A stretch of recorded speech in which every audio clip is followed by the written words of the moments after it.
The goal of this community is to help you network with each other. And especially because everybody here is interested in the cannabis space. You can learn from each other's experiences and insights, also foster business development opportunities, but we do it all with no product pitches. And again, as I said at the outset, the RSPA is really uniquely positioned to meet the needs of IT solution providers who serve cannabis dispensaries, because we have so many folks who have that retail technology expertise.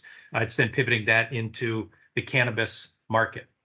All right, and let's welcome our special guest. We have Saphira Galoob. She is the Executive Director of the National Cannabis Roundtable, and then she is also CEO of the Liaison Group. And I saw Saphira present during a panel at MJ BizCon and had to reach out to her afterwards. She shared such great information. Saphira, welcome to the RSPA Cannabis Community. Saphira, you are on mute. Well, that's kind of a rookie mistake in this day and age, isn't it? So I was saying how pleased I was to be here and how impressed I am that you all are so elegantly organized around your joint mission and focus to serving cannabis industry stakeholders.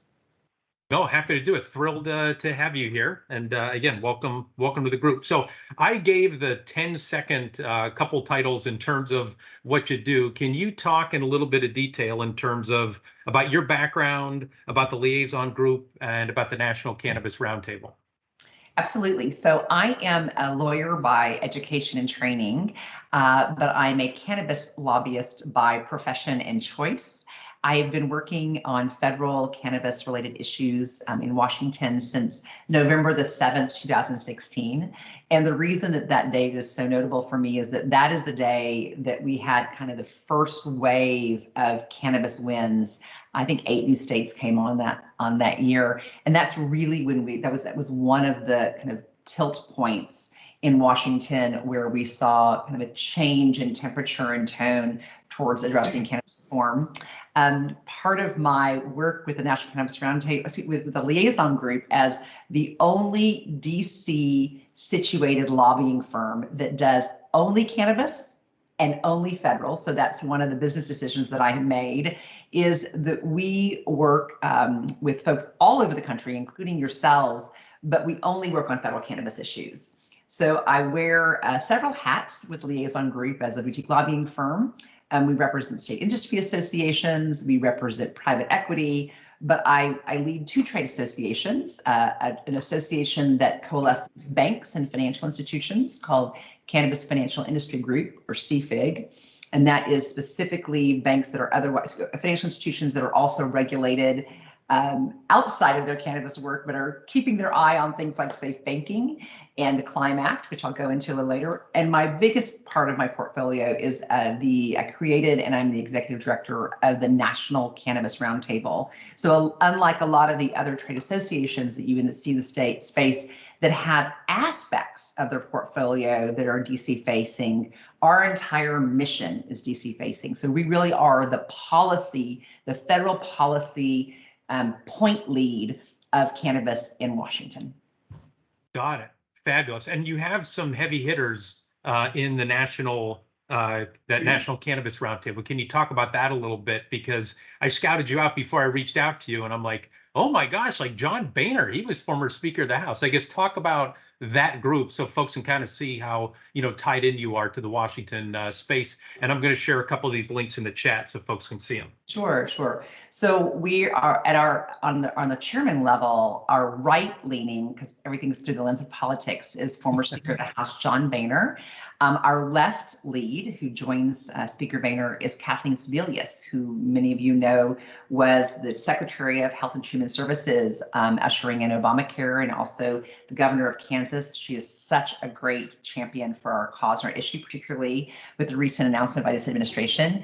And then on our advisory board, I'm incredibly proud that we get to work closely with former Senator Gardner, who, as many of you know, was the Republican lead on the States Act and safe banking, and really the person who ushered in the conversation for Republicans in the Senate on cannabis reform. He's on my team. I talk to him all the time, and I'm really proud of our relationship with a guy you guys may may know Jim Cole from the Cole Memorandum. And so we work with him on criminal justice reform and issues that are currently pending in justice as it relates to cannabis scheduling. So we definitely have some heavy hitters, but these guys are committed to the cause in the way that we are, and we just have to sing a bit like a chorus and an orchestra to make sure we're all working from the same kind of song page, as it were. Yeah.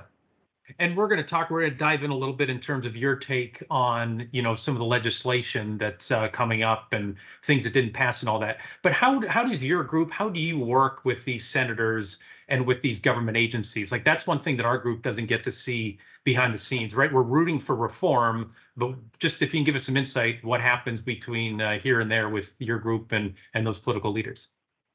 Well, as many of you who have even a partial of an eye to Washington, you know that lawmakers have a deluge of issues and portfolio and priorities that they're kind of grappling with. And so our job is to make sure that lawmakers in both chambers know who the industry is and understand the level of sophistication and regulatory kind of complexities that our industry has set up really for ourselves and had imposed upon us by the 30 state programs with medical and 18 states with adult consumption. And so we serve as an education or an educator for these lawmakers. We also help these lawmakers help themselves, helping us. So a lot of times in Washington, there's a lot of confusion on what should come first. So it's sequencing of policy and prioritization of policy. And we can get a little bit more detail about where some of those things don't always line up and where we're definitely juggling and dancing with different partners. Speaking of partners, we are key in helping to identify new champions for the industry, which that's something that NCR has been, I think, really effective on. You can't just have the same messenger. You just can't have one person carrying our torch, so to speak. We need a broad tent of leaders and lieutenants to help with our cause. And then finally, we are incredibly involved, and this is all I do every day, is to make sure that our issues are top of mind and top of tongue for these lawmakers. So as there's places for legislation to move, and for many of you, you may have heard of, we'll get into this with more detail, legislative vehicles in must-pass legislation that we get to ride along and hopefully enjoy the win when other pieces of larger legislation get over the finish line. Got it. Great. Thank you for that. And just for our audience, so when Saphira says NCR, she means National Cannabis Roundtable, not National Cash Register, which many of us know here as NCR. So some acronym crossover there. So Saphira, let's look back for a bit. So there was a lot of hope that the Safe Banking Act that we've talked about on this community before, that it was going to pass during the lame duck session of Congress. And so can you share with this group, so why did it fail? And then is there hope that it can pass this year or next year? Or are we looking like we got to wait until 2024 to see who's elected?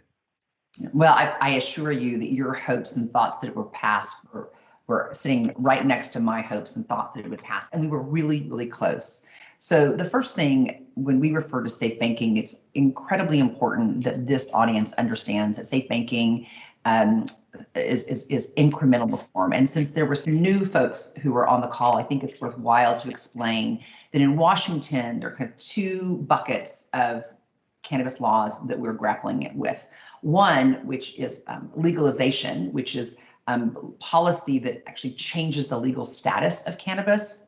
And then there's kind of the bucket of laws or the bucket of policy that is looking to address the consequences of cannabis not passing, which the Safe Banking Act would have been. So the Safe Banking Act would not have changed legalization of cannabis or done anything other than to have created a safe harbor for depository institutions, really, really important for this audience. So depository institutions as defined by Dodd-Frank, that's a consumer driven or consumer focused definition, in order to allow them to engage with cannabis industry stakeholders and not hold them criminally liable or otherwise federally out of compliance. And here's the magic word, folks, solely because they were engaged with cannabis companies. Meaning, safe banking says safe which is the acronym we use, says if passed into law, these financial institutions, very small group of kind of part of the financial institutions, would be safe harbored from violating federal law. They can still violate the Bank Secrecy Act and other federal laws, but they wouldn't be violating those solely because they bank cannabis. So we were expecting that to go through last year. And I'll tell you, there are two reasons why we were not successful. And the first reason, I actually had to give you this background of what safe banking is as it relates to incremental reform versus comprehensive reform, because that distinction was part of the reason we weren't successful. So, as folks may imagine, that advocates for cannabis have different priorities as they're fighting for reform. Individuals for whom criminal justice and social justice are the main reasons that they fight for cannabis reform wanted comprehensive reform. They wanted full-scale legalization. They wanted reparative justice and comprehensive justice and cannabis legalized. And that comprehensive reform was supported by, this is really important also, Leader Chuck Schumer. And as well as some members on the House, head of the Judiciary Committee, Gerald Nadler. But Chuck Schumer, Leader Schumer, said, I don't want to advance incremental reform, safe banking, affecting a small part of reform, at the expense of or in advance of advancing comprehensive reform, meaning, in the way that I describe it, unless everybody gets everything, I don't want anyone to get anything, if that makes sense. So what happened was Chuck Schumer did not introduce his comprehensive reform until the end of summer. We'd been waiting for it for a year and a half. We had seen a version of the bill and commented on it, but he did not introduce it until summer. And as a result of that, he lost significant time on the clock. He misassessed the fact that you need 60, at that time, 60 votes in the Senate. We needed 10 Republicans to support safe banking. And he absolutely let the clock run out through September. And then you guys remember what happened in Washington. Then we had the November elections. And so everybody went home in October. So by the time we were ready to start working on safe banking, it was like the fourth quarter, 1 minute on the clock, and we only had a handful of plays left. That put us at a significant disadvantage. So I'm going to pause there. Jim, that is one of the main reasons we failed. We're going to go into the second reason. Do you think, based on your knowledge of this group, do you want to open up for questions, or would you like me to continue? Because it was a mouthful what I just shared. So I'll say this for the group. No, thank you for that. That was very helpful. So I'd say for this group, we have the chat function. If you want to put a chat in there, feel free to do that, or and just let us know if you have a question or not, and that'll help me know if we can segue to that or not. So we'll either, whenever you have a question, just lob it there in the chat, or we can wait until the end and we can do them all from an audio standpoint. But just put your question in the chat, and then I'll call on you. So back to you, Saphira, in terms of then part two of this story. It's like the cliffhanger. So part one is the saga of little bill possibility to move forward versus big bill, no possibility to move forward. And the gatekeeper of that was banking on the big bill. That was problem one. So now we find ourselves not having a big bill and saying, okay, safe banking is starting to see and our the gatekeeper, Leader Schumer, because he's the boss of the Democrats in the Senate and he decides what goes forward, says, okay, let's move safe banking forward. And so now the question is how does it move? Generally in the Senate, and this year it will be slightly different, but last year, a standalone bill like safe banking, and if you look up safe banking, it's just a few pages long. It's not a long bill, under 10 pages. It's considered a very, it's a small piece of legislation. And generally in the Senate, banking legislation doesn't move in small bites. It moves as the entire Thanksgiving meal, if it makes sense. And so we were looking for what we refer to as legislative vehicles, thinking about trains leaving the station, to be on or one of the cars of the trains leaving the station. And so the two options there were the National Defense Authorization Act, which is a piece of must-pass legislation that goes every year, and the Omnibus Appropriations Act, which is a spending bill. All eyes went on the omnibus. And so if you were looking at anything related to reform in Washington, you would have seen the omnibus and safe banking, the omnibus and safe banking. And this is where things got very, very political for us. So as you can imagine, Leader Schumer and McConnell are constantly in a negotiation, and I use that word diplomatically and elegantly, on what Schumer wants and what McConnell wants, and what Schumer gets and what McConnell gets, and what Schumer's going to give up and McConnell's going to give up. So they both get a little and give up a little. Safe banking was a piece of legislation that Schumer wanted, parenthetical, to some extent, but McConnell didn't care whether it passed or not. And so what happened was, as the time started to run out on the clock, we were more at mercy on the broader negotiations as to whether Schumer was willing to put us high enough on his priority list where he could then trade us with McConnell, because McConnell didn't care. And ultimately, Schumer did not put us high enough on his priority list. And as a result, we were kind of put on the cutting room floor about 45 minutes before that bill passed. Now, there is a silver lining there. But I can tell you, on that fateful Monday, when we found out we were not in the bill, my heart sank and my stomach gut punched, because we could have passed. We should have passed. And us not passing was because of a dynamic between those two gentlemen. Yeah. I was going to say, just for background, everybody, this is how we pick speakers for Retail Now as well. It's all this high-level negotiation. No, I'm just kidding. We do what's in the best interest of our members. It's a lot different than the way things work in Washington. We do have a couple questions, but Saphira, can you just address, you did a great job breaking down what had happened. Can you talk about, you said that silver lining, and is there hope? Like, what's the hope for the near-term future?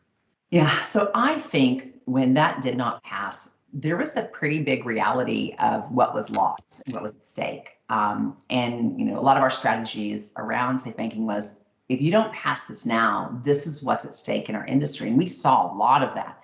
New York coming online, their social equity program, the dormitory authority's funding of that social equity program, all depending on safe banking. New Jersey with their social equity program.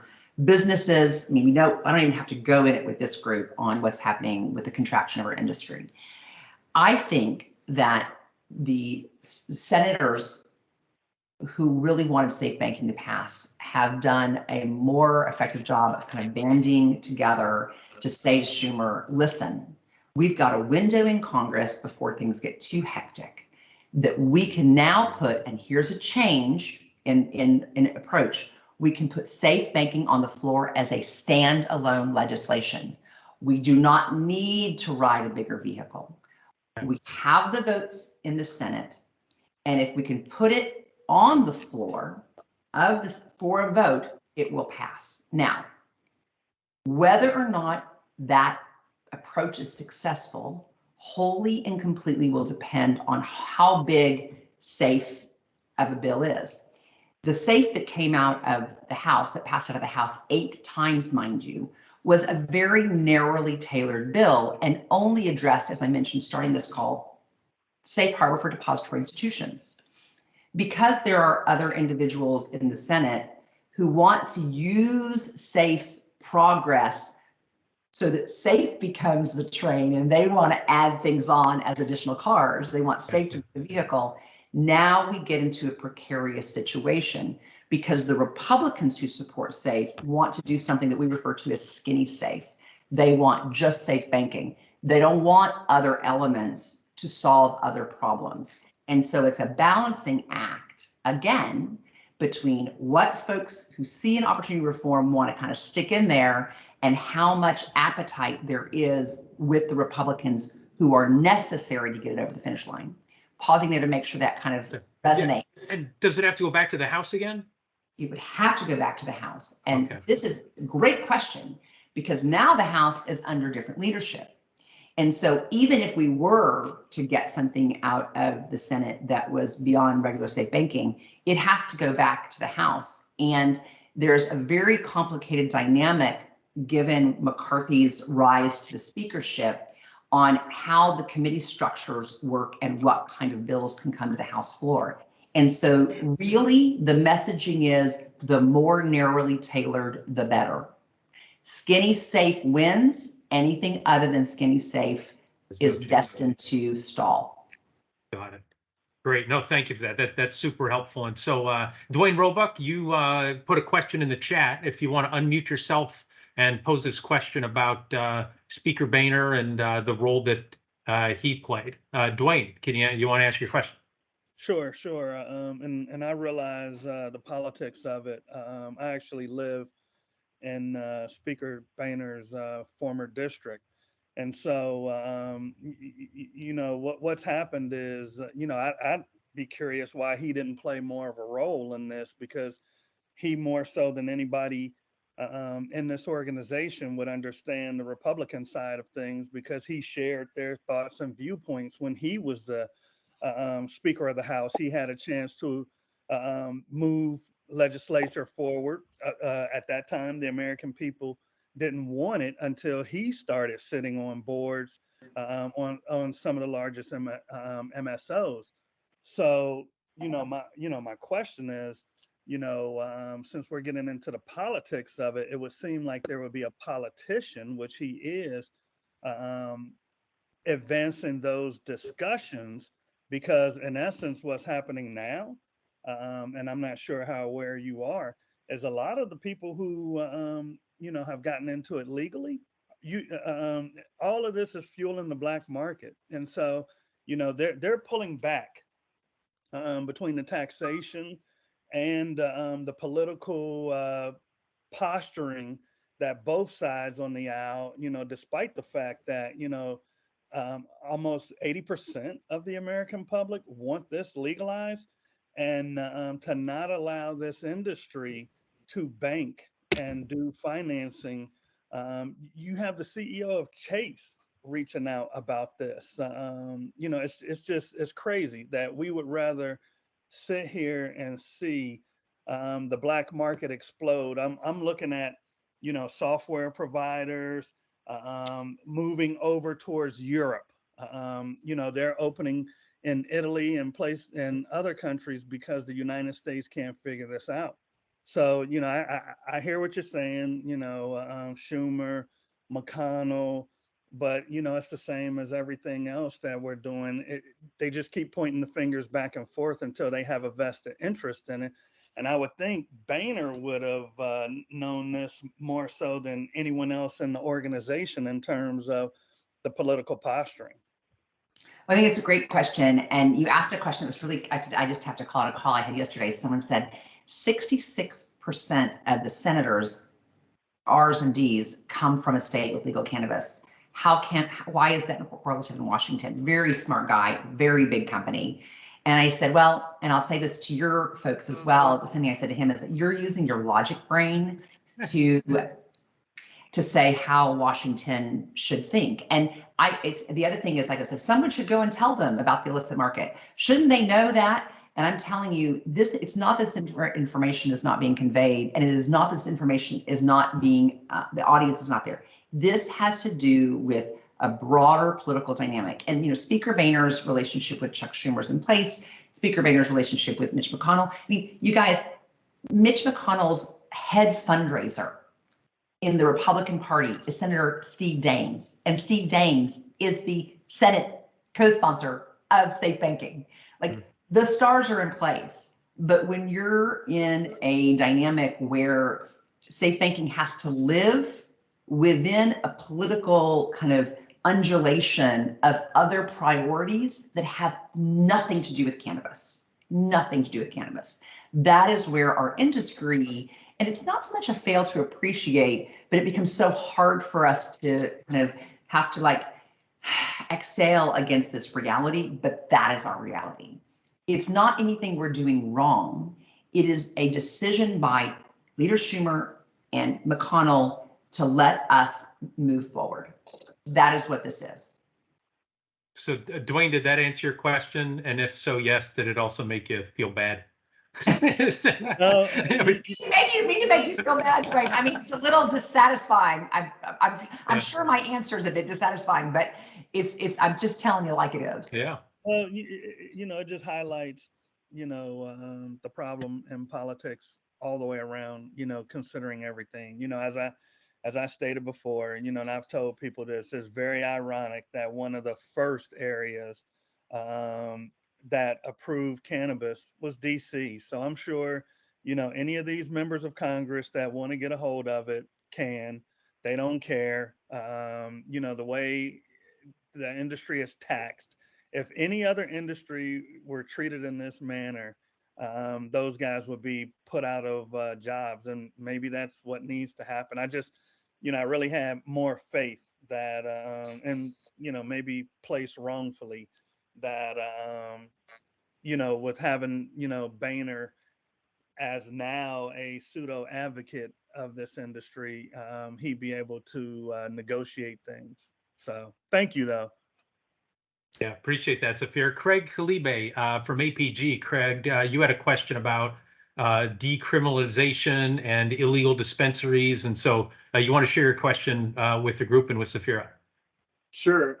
By the way, the insights have been great. So really appreciate the guests coming on. So I'm not an expert or anything. I just read the news. Laws have decriminalized marijuana. We understand that.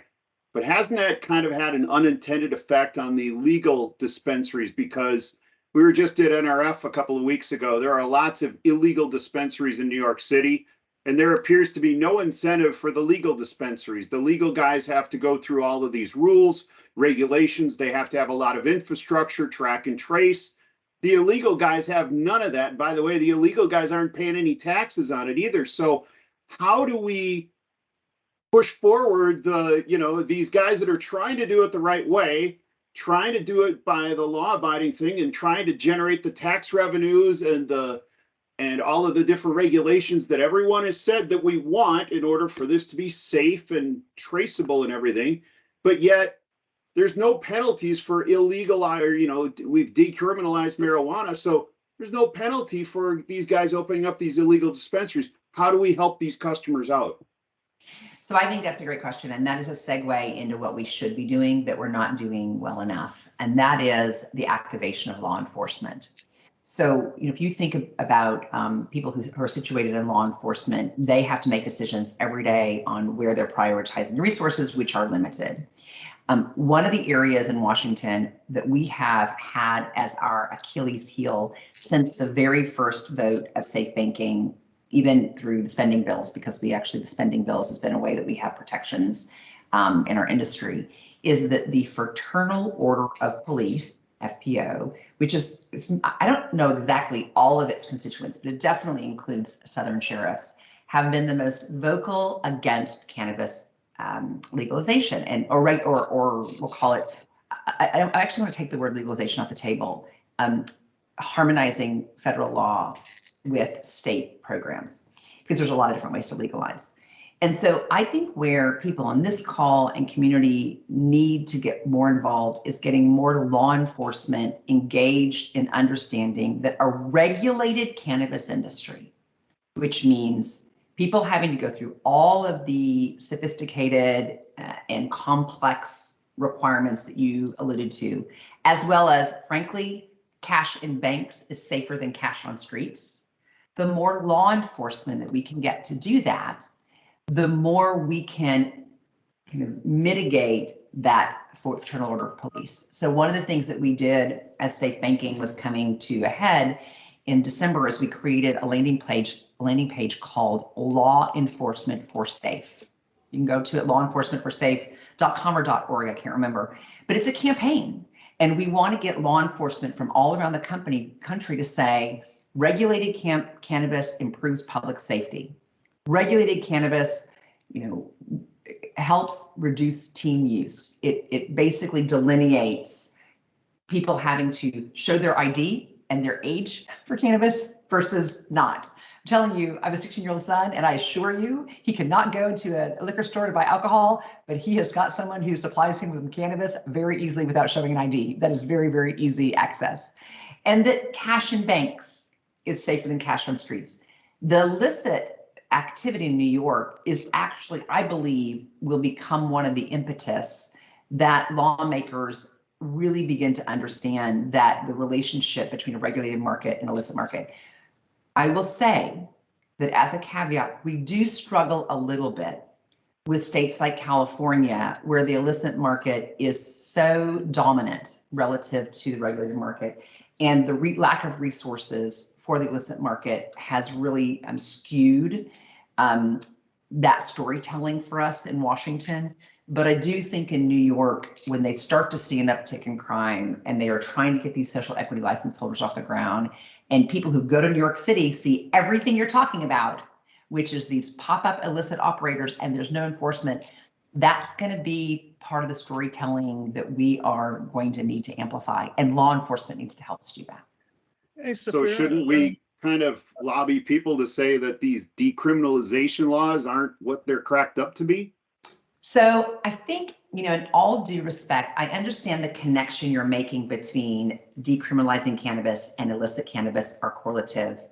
The reality is that if we could position our regulated cannabis companies to be treated like other legal businesses, they could compete in a way that would make the illicit operators less attractive to consumers. And there is, I don't have it top of tongue, but there is significant studies that demonstrate that the larger growing consumers in the US would prefer to buy regulated cannabis than cannabis that's not regulated. And we've got to support that growing population, even though right now we're in what I would call a full-on dilemma. I do have a question to Craig's question, and partially to your response, because you said we have to solicit these sheriffs or these police, but in many instances, I look at, sensible gun legislation, and before anybody, gets crazy, I'm a Second Amendment rights guy, have my carry conceal, big on that, but I also believe there need to be some parameters around it. And I know in just my community, when I talk to the actual officers, they are all for it. It's just that one individual at the top. So, I've talked to TSA agents. I've talked to, regular police officers in terms of cannabis, usage. And I know for a fact that, TSA agents, some of them, when they found individuals with that, they allow them to just go on through because they believe in it themselves. And so, at what point, and you probably don't have an answer to this, this is probably just me venting, but, it's like one individual holds up the whole thing. So I don't know that there's a, especially when you say southern states, I don't see those guys budging at all, because they don't budge on sensible gun control either. There is, I sense your frustration, and part of the reason, frankly, that I'm really good at my job is that I have the patience of literally, I'm all day long. I just keep it coming at me, just keep coming. I'm ready for another argument, but I do share it. So what is going to happen as well that I think is going to help is that as southern states start to come online, their lawmakers, because they're states' rights folks. So, Mississippi is getting ready to have a robust program. Alabama's program is coming online. South Carolina has a really good chance of passing. And so there is going to be some momentum and pressure. And we have seen this. Oklahoma, even though I'm from Oklahoma, so I speak from a reference of how they are in Washington and DC. You've got folks from Oklahoma who are completely anti-cannabis, irrespective of the 13,000 licenses, and only 5 banks bank in Oklahoma on the industry. But you also see some folks who are really high up in the Republican Party, like Tom Cole, who's now going to be sitting at the top of the Rules Committee. And as a reminder, the Rules Committee is the place in the House of Representatives where every bill has to go before it goes to the House floor. Tom Cole's from Oklahoma. He used to be a hell no then he was a no, then he was a maybe no, and then he's a maybe, and then he's a yes, and now he's a bit of a hell yes. And so watching that transformation is where the patience and the persistence from me, and frankly, the institutional knowledge of how we've gotten folks from there to here. We had I think 200, I'm trying to think exact number of Republicans who voted for safe banking. I think it was 203, but a lion's share of them did. More did than didn't. So that's important. So do we need to start, Jim had an idea a few months ago in terms of RSPA community members that don't support members of Congress who don't support what we need. Do we need to fire that up? Well, I'll tell you. So, or what can we do as a group, so as a collective? You're talking about the political side. We have done a dismal job supporting political candidates as an industry, and it's because most of that has to be private dollars, and we don't have a lot of cannabis PACs. And I should be doing a PAC, but I'm deluged in policy work. But a PAC is important. The other thing you can do is go to your Chamber of Commerce and have your Chamber of Commerce bring the police chief in and tell the police chief that they need to openly say that regulated cannabis is safer for communities than illicit cannabis, and that cash in banks is safer than cash on streets. Just that narrative would be a game changer for me in Washington. All right, Jim, so we'll fire up your idea. Yeah, we'll send you, Dwayne. Yeah, we'll get together and we'll do that.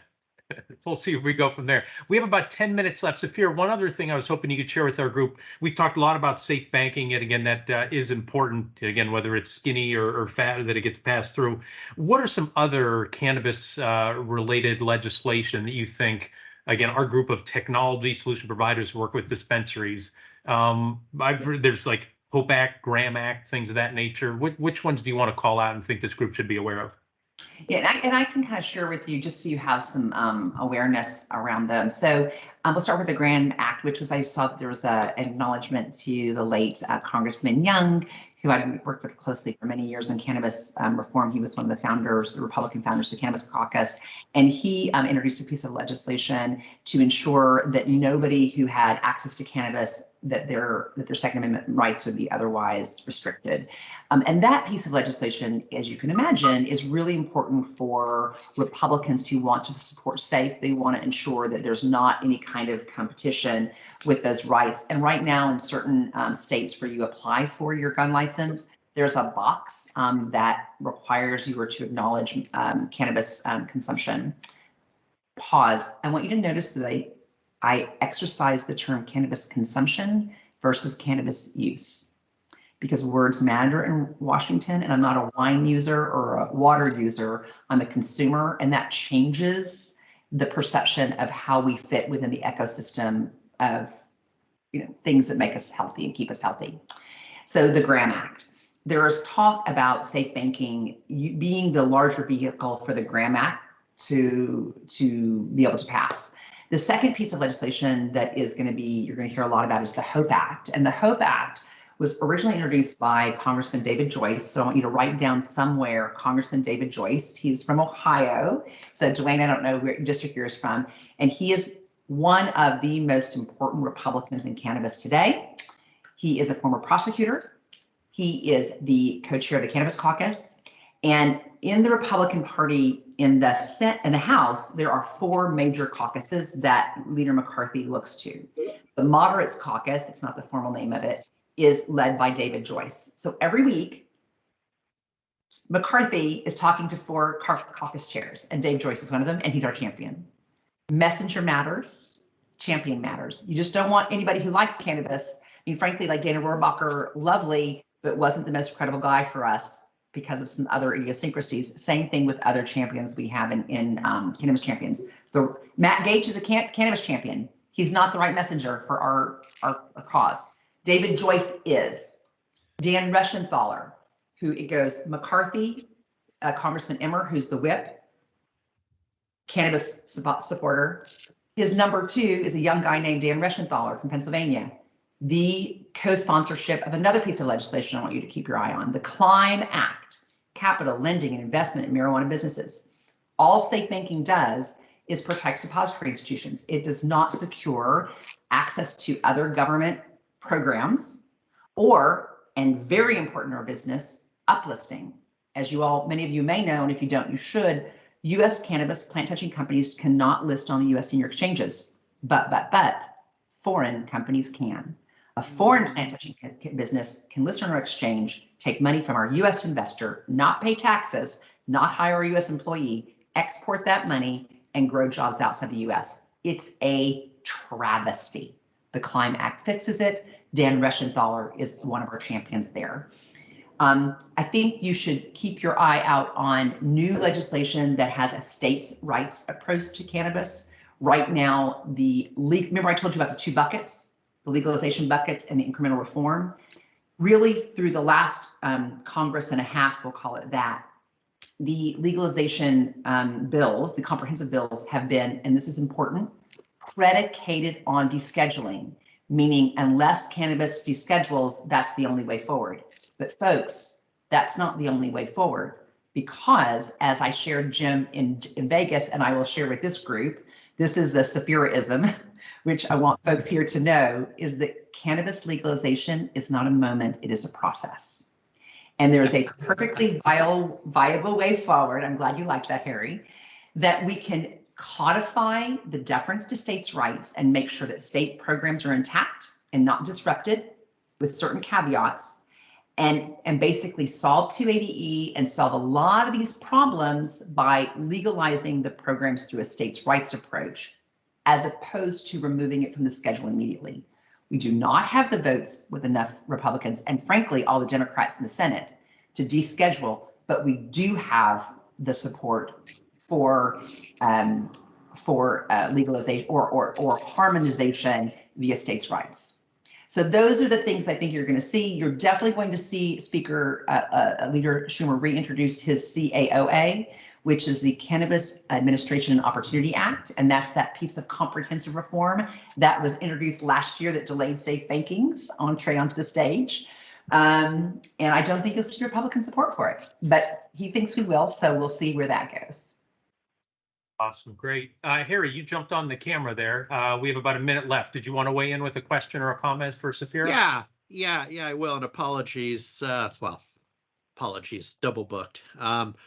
So my question in the political realm is always maybe an opinion or a question, and probably annoys some people, but I was never completely on board with the initiative of legalization, tying it to diversity, equity, inclusion, and also expungement of, the people that were convicted, and then they get the licenses. And I support that. Okay, so I want to be very clear. At my core, I'm a Pacific Northwest liberal, so all good. Okay. But I saw it as a bifurcated effort or a legislation effort with two heads. And I'm not used to that, right? In other realms, it's kind of like, okay, Senate Bill 1, go. Oh, by the way, here's Senate Bill 3, okay? Any thoughts on that? And again, that's a pretty unpopular stand for me to take. Well, I'm a blue dog Democrat Jewish girl from Oklahoma, so there's so much there as well. So I appreciate the prioritization of these issues that you articulated. I think what you just shared, which is this kind of utilizing, the legalization and including some really important social and criminal injustices that both you and I share as being key, to correct in humanity, to correct history. And I think where there is the intention is in place is that if we're going to legalize cannabis, what about the corrections on the decades of injustices, which, by the way, were racially motivated? What about? And I understand. Yeah. I want to be clear. I'm explaining the dynamic. I think what you also articulated, which I think is really important, which is you have some confusion around that, and that feels a little misjoined or hard to move forward such complex ideas in one vehicle. And I think we're actually seeing that on Capitol Hill as well, which is why incremental reform has more traction than comprehensive reform, because it's smaller bites where people who may not be okay with legalization but are okay with financial services, people who are not okay with reparative justice in this form, but they are okay with level the playing field on state sanctioned businesses. And so I think you're seeing that play out in Congress now, but it is a dynamic that advocates, both the social justice and criminal justice, as well as business advocates and people who also share the ideals in both concepts, we grapple with, and it's elasticity happening on the Hill right now. Such a great. So before we get off of here, how can we help you in your endeavors? You know, you mentioned Congressman Joyce. He's out of Cleveland. I'm in Cincinnati. Is it worth me reaching out to him?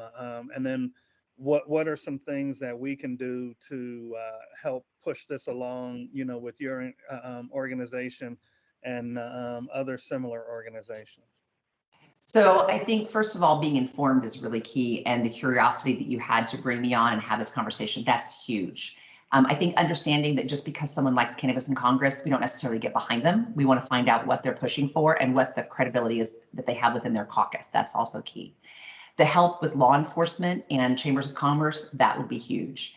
And if you guys want to do something specific with your group, like let's say you say, we would like to support a lawmaker who's doing XYZ. Saphira, when you work with us and interface with somebody, so let's say you do want to put some political money behind, but you want to do it in a coordinated way, I recommend that versus a $50 check here and a $25 check there. I would much prefer that you all do something at an event and say, hey, Saphira, we'd like to have a lawmaker come and we want to put our energy behind this lawmaker. Will you help us think through who that should be and coordinate that with the office? That would be huge as well, because now the industry is starting to coalesce its energy together versus just a random here, a random spark here, and a random spark there.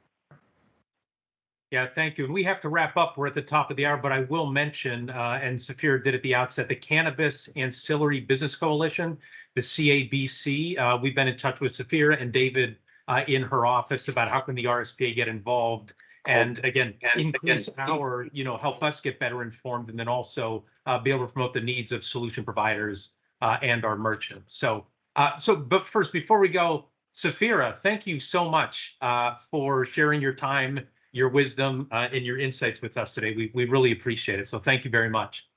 And thank you for having me. Please consider me a resource and most of all, a friend. We will definitely do that. You're A+ in both categories. So, and so the reminder for the resources and takeaways, what we're going to do in the post-meeting notes, we're going to get a link to this video, and then we're going to include that in the notes as well. And also, I've been writing down some of the takeaways Saphira suggested and some of her Saphirisms. Cannibalization, legalization is not a moment, it's a process. Cash in banks is safer than cash in the streets. Regulated cannabis is safer than unregulated, and being able to communicate that to, again, law enforcement, police chiefs, and the Chamber of Commerce. They will listen to business owners like the RSPA members and business leaders like we have in our group. So also our next meeting, we'll be sending out the invite shortly, is going to be Wednesday, March 22nd. 2 to 3 p.m. Eastern. And again, the countdown is on. We're inside of 180 days until Retail Now 2022. Save the date and be on the lookout later this month when we have registration open. Again, we're going to have a full lineup there of Canatech related education. And then also we're going to have as well our cannabis community in-person get together there. So thanks to everybody for joining us today. Thanks for the great participation. And Saphira, again, thank you very much to you. Have a great day, everybody. Thank you.